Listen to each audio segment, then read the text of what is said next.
it is about a amazing general and a a nephew of the former king who is pretty much a playboy. He's very feminine like, he's nothing manly about him. And then the general, she's a female. She's had to fight wars, killed so many people, made a lot of enemies. The roles are definitely reversed.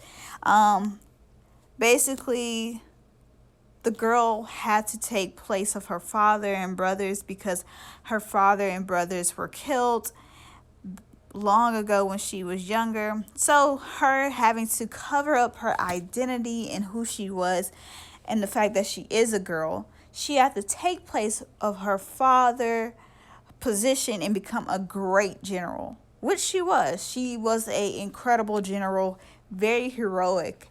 Women was in all about her. Her cousin was in love with her. It's just amazing. She has never lost a battle, which is great.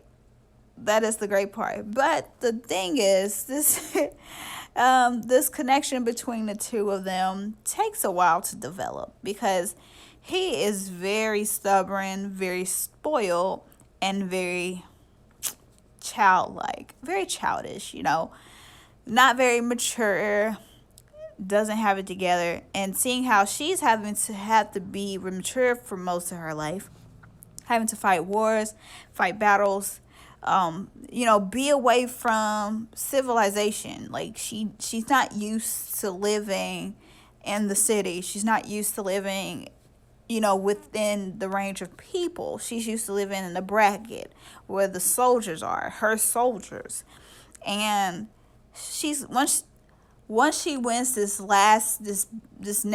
battle, the king bestow her a marriage, which she has to come out and tell the king that she is a girl, which she had kept it a secret for so long, and it was the only way to protect her and the family that she has left. She still has family. She has a grandpa and a sister, and she has family that she still wants to protect. So I can understand why she would want to keep her identity disclosed, right? To protect her family, to protect herself from being beheaded, because to deceive the king is to be beheaded.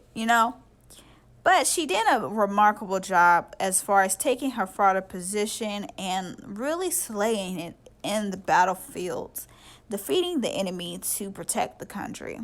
Very Mulan like of her. This guy, he is very much, like I said, childish. He's always in whorehouses. He's hanging out with all his cousins. He doesn't do much. Nothing much that is important.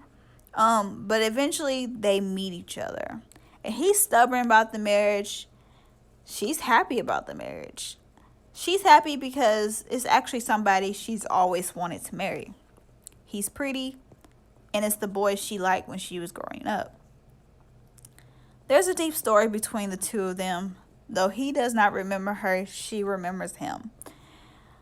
Eventually, this romance grows over time, but it really does take time.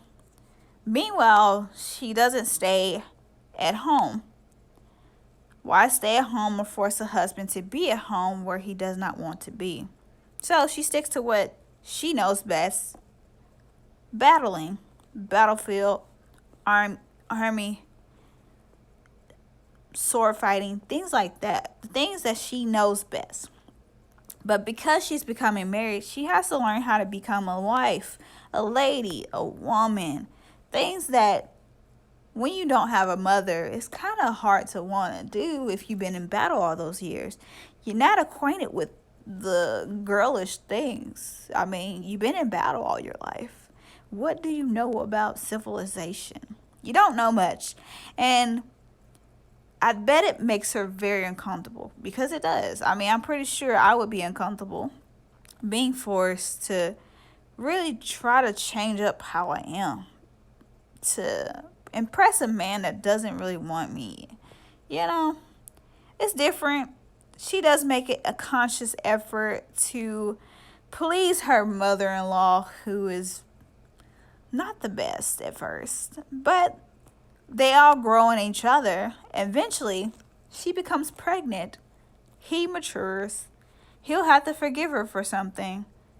They grow. Her cousin becomes captive by the enemy, in which her cousin will have to marry the enemy. Her cousin making a great sacrifice so that her cousin, the general, will come save her. The husband that married the cousin was very good to her, but she still betrayed him, and eventually the cousin came to save him. For that last battle, she saved her cousin, and eventually you have to see what happens in order to know what's left. There's so many things in between the story, so much more that has to develop, but if you want to know more, you definitely should watch Oh My General. It's amazing.